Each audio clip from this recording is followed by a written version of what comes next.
So we do a farm every Friday afternoon, and we can stack wood and feed the animals. It's really fun.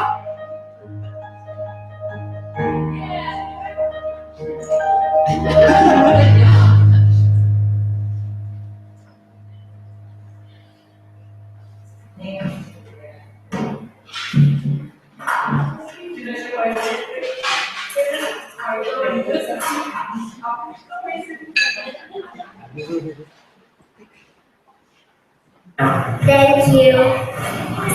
Thank you.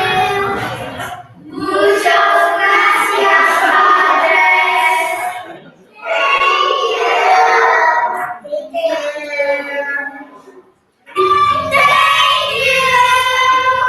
Thank you.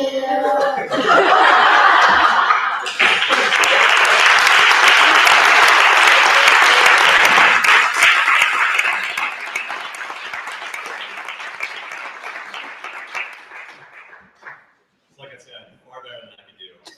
I'm still trying to figure out how we can harness that kid on the treadmill, for another hour. But the key message I believe with again is we spoke to, we have about $1,100 gap between our revenues and our costs.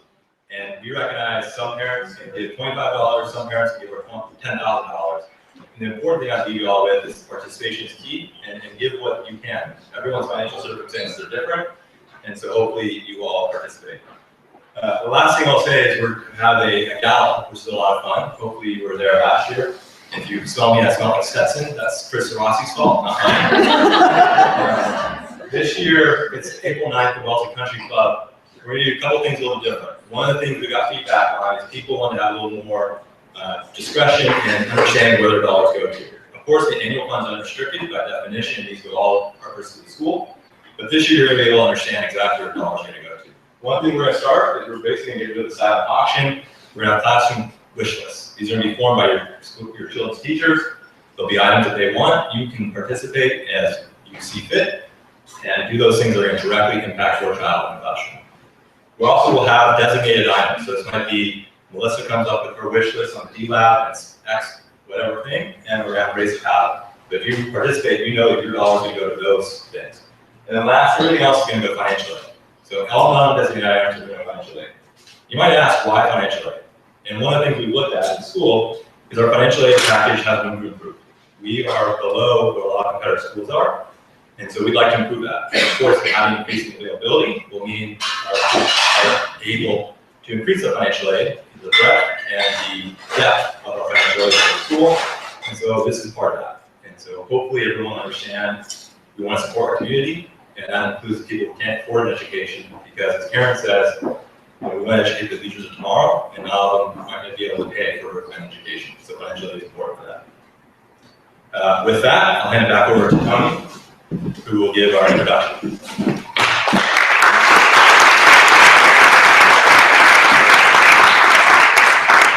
Thank you, James.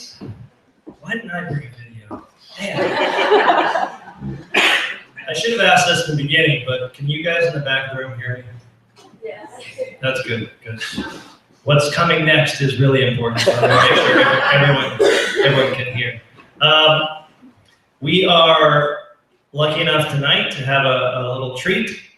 We're going to have a presentation from our next greatest head of school. We already have the greatest head of school, and now we're going to have a talk from our next greatest head of school. Christine Price comes to us from all the way in Massachusetts. So, but she comes to us tonight after working all day. I appreciate that. I appreciate the fact that you want to come and be a part of our community already. It shows a lot about your character and your interest in doing the best you can here for our school. So if we could all just welcome Christine Price, and she's going to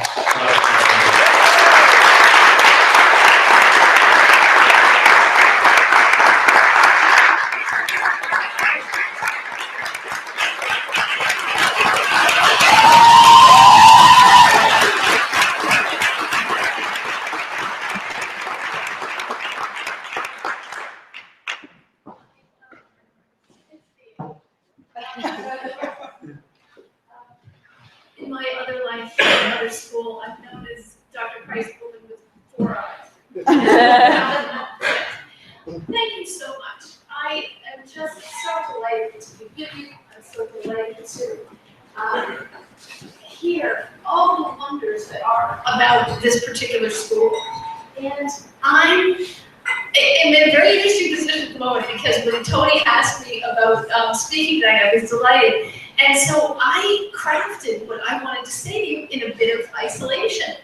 And so the excitement of tonight for you will be to see, without me knowing anything about your amazing guidebook or anything about this, if any of what I say lines up. And if it does, great. If it doesn't, well, we'll all have a good meal together. Hang on one second. Okay. I actually am a person who's inveterately interested in pretty much everything. And that sort of voraciousness, I think, was sparked by my own growing up. I grew up actually on Cape Cod when it was a very rural place. The place shut down pretty much at Labor Day. And all of the wonderful summer folk packed up their cottages and their belongings and they left. And we basically had the run of the place ourselves. That meant there was a lot of time for exploring, a lot of time for, and of an era when it was light outside, your mother said go out and play and don't come back till it's dark. So there was a lot in my life that was about curiosity and questioning and why and noticing. And I think I've retained that a lot because one of the things I get so excited about is we have so much that comes at us. Sometimes it's like a wave. Information, studies, all kinds of things coming at you on your computer, on your Twitter feed, on your email, on Facebook. But the exciting part is that now we're in the midst of this sea of excitement and ideas. And I get very excited about that, and I wanted to spend a little time tonight and share that with you. So before I begin that, I want to thank you all again. I also want to tell you how delighted I am to be joining such a wonderful community. So I preface that before I begin. As you see on my title slide, it says that I want to talk a little about conversation, creativity and empathy. And each of those are actually related to some recent articles. It's interesting how so much of what we know and we are immersed in education with children is really looking at these wonderful, wonderful moments where children's learning is unfolding and we still really don't know. We're still learning. The human brain is, well, we can map and we can study the piece that makes us each human and special. We're still figuring that out. So what I wanted to do tonight was to share some perspectives about 2 articles that came across my desk. And I was really thinking as I read them that they really advocated for the kind of flexible, child-centered educational settings that are the hallmark of excellent early childhood and middle childhood education, which I suspect, I have a hunch, that we're sitting right in the nexus of here at Riverbend School. But I wanted to share these 2 articles because they came from 2 rather disparate locations. And when I saw them, I thought, we've got 2 very different starting places, and they end up in a very interesting place. So let me tell you about them. This month, I am an inveterate magazine subscriber too, so I get lots of magazines too. And this month's Atlantic Monthly magazine has a most amazing article by a child development researcher by the name of Erica Christakis. And full disclosure, Erica Christakis is one of my former graduate students. She's now at Yale, and it was just a total delight to open this month's issue and find Erica's article. Erica's article actually, rather ominously, is entitled, How the New Preschool is Crushing Kids. And Erica's work has really been looking at preschool programs. She's very often asked to evaluate preschool programs, and really looking at how those programs are really meeting or not meeting the needs of young children.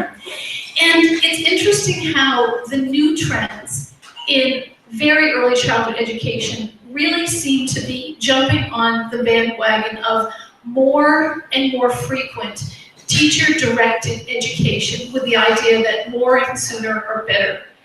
And what was fascinating about Erica's article, and by the way, she does underscore that some of this in the past 20 years is probably really linked to the hyper-rise in standardized testing. But what she did in her review of the literature and the review of the research to discover that, in fact, even though there's always been a tension between a protected vision of childhood, that children need to be able to have time to be able to grow, and then the prepared vision of childhood, where we really do need to prepare children for their next stages of their lives. While there's always been this tension, this particular philosophy of more and teacher-directed and faster does not bear out in the long run. What Erica found out in her research was that heavy-duty programs that are really pushing early literacy, reading, and writing, while they may have small gains in the preschool years, those are not necessarily sustained. And even more troubling, by the time children get to second grade, they're exhausted. They're not excited about learning, they're not excited about school. And she raises that as a real question about, as we're preparing our children going forward, we want them to be lifelong learners. And for all of us sitting in this room, I hope, but certainly for our children coming up, we're all going to clear the 90-year bar. That's a long time to not be excited about learning, right? So she raises that. The other thing she said is what she has discovered in her research, that the most effective pathway to not only vocabulary development and early reading skills is the unscripted, unplanned, spontaneous conversation that happens in classrooms between teachers and children, between children and peers. And those particular moments are the times where children gain and share information, where they gain perspective on others' ideas, and they develop problem-solving strategies. And more critically, when they learn from each other and they can help each other learn, it develops the capacity for empathy. And that is important in being able to develop and sustain lifelong, healthy relationships. To Christakis, conversation is like gold. Well, I read this article, and you can imagine I was turning cartwheels in my office because it was very exciting. And it, you get to the place where you are after you've been doing this work a long time, and you say, yes, that's it. And I probably don't need to preach this to the choir, but this was a really wonderful article and making a really strong statement. So hats off to Erica.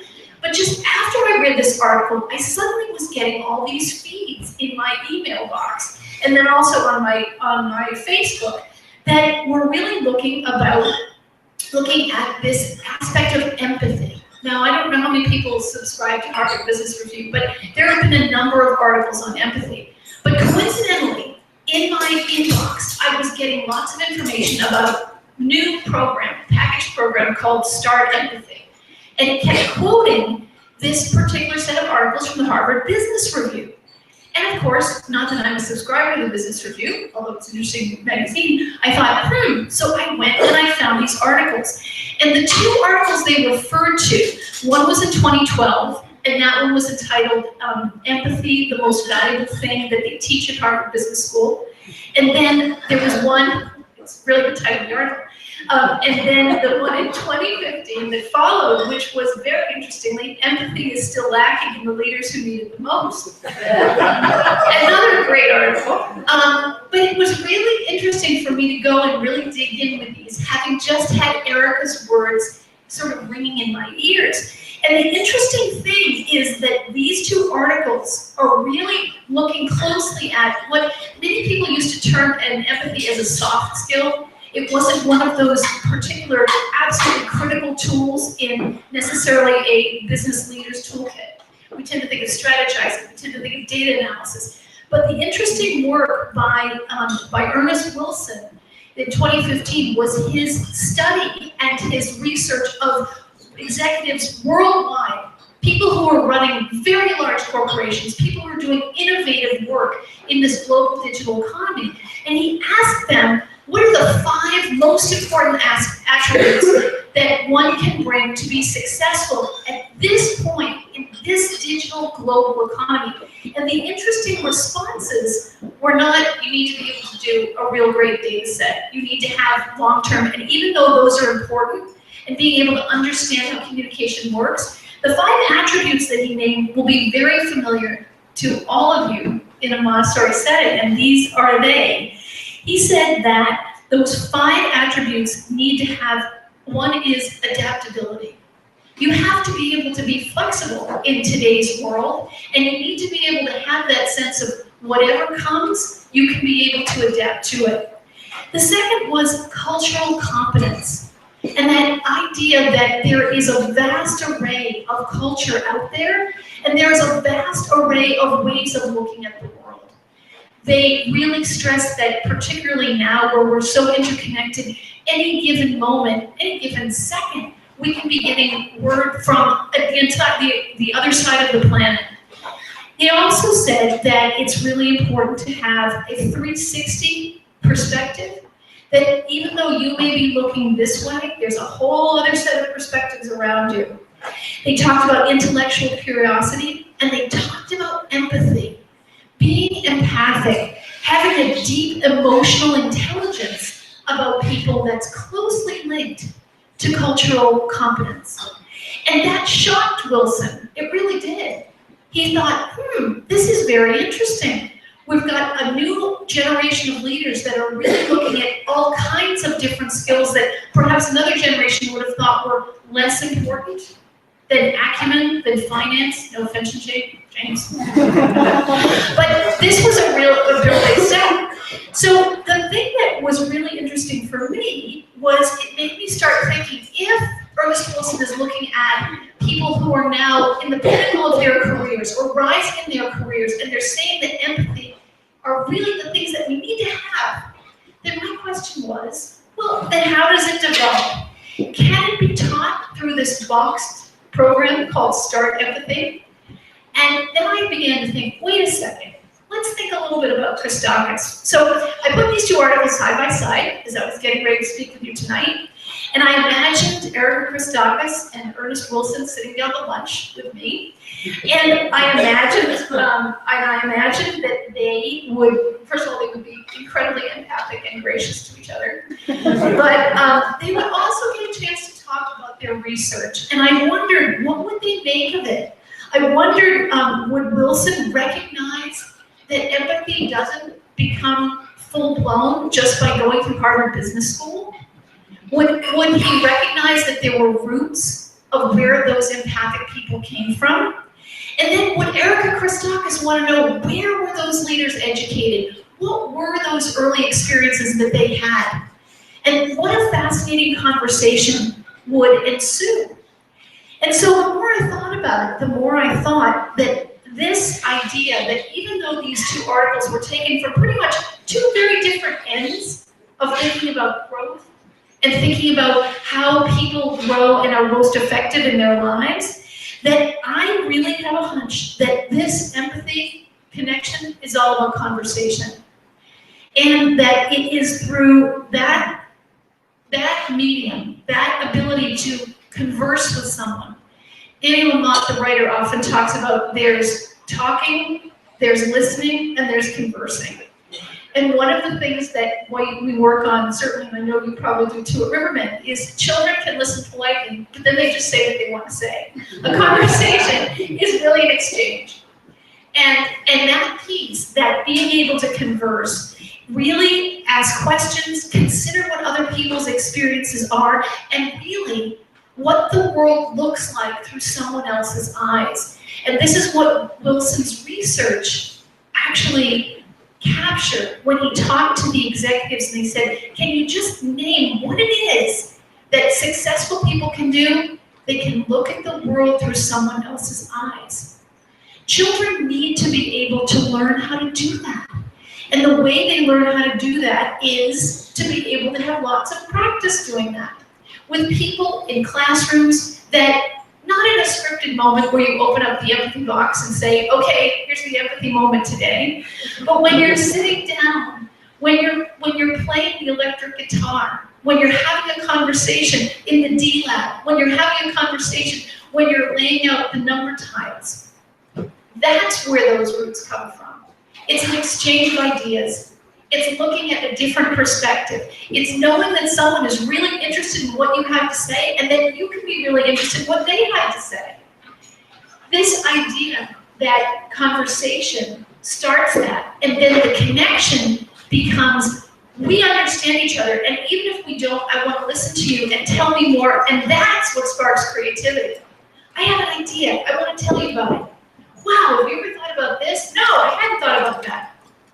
We had an Explore the other day in our kindergarten where we set a challenge for our kindergartners, and we gave them golf balls, and we gave them big tubs of water, and we said, here's your challenge, make the golf ball float.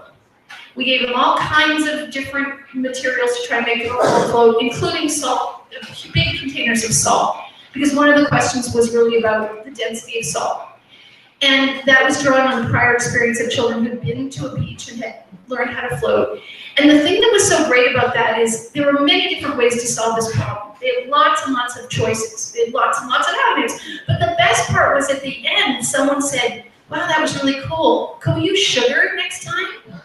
Well, what a great springboard. And there was a whole conversation, you will appreciate this in kindergarten, because as scientists, they wanted to be able to be sure they knew all their media. And so someone said, yeah, but we don't want to taste the salt. We want to taste the sugar. We want to be sure it tastes right for this.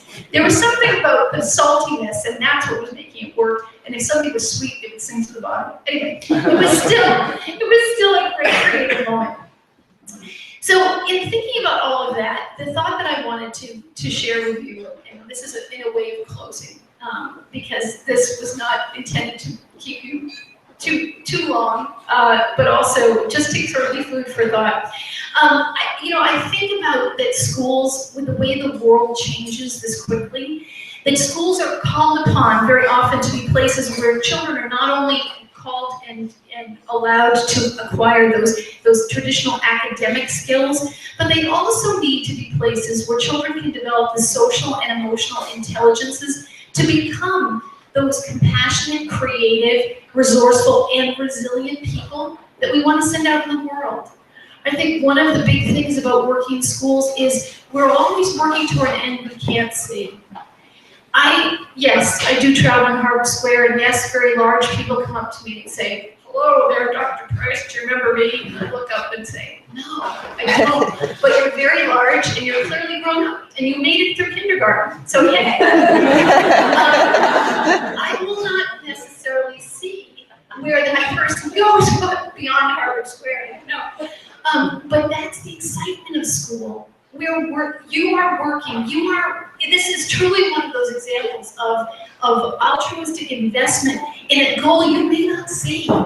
But knowing that what you're sending out there has the possibility to change the world is probably what makes education the most exciting field to be in. It really does. And I think that piece that we have as humans to be able to be thinking and being able to hold simultaneously all my work that I'm doing now, which is exciting, may have an effect I never know about. That's what keeps you coming back every day. Karen's nodding her head, I can see that, yes. The other things just to close with is I'm learning about you, and the more I learn, the more I love. I'm learning about Montessori. And I also, in this, I do tend to be a person that relies on hunches. And while I'm sharing these two articles with you, my hunch is that at Riverbend, each of those 5 attributes is being taught in every classroom. For every child at Riverbend, there's someone who is engaging on a daily basis in rich, spontaneous conversation. And I think the other part is that sense of conversation as gold is traded freely in this place. And I hope that when I come on board officially in July, we'll have a gold rush of conversation. Thank you so much for listening, and I enjoyed it.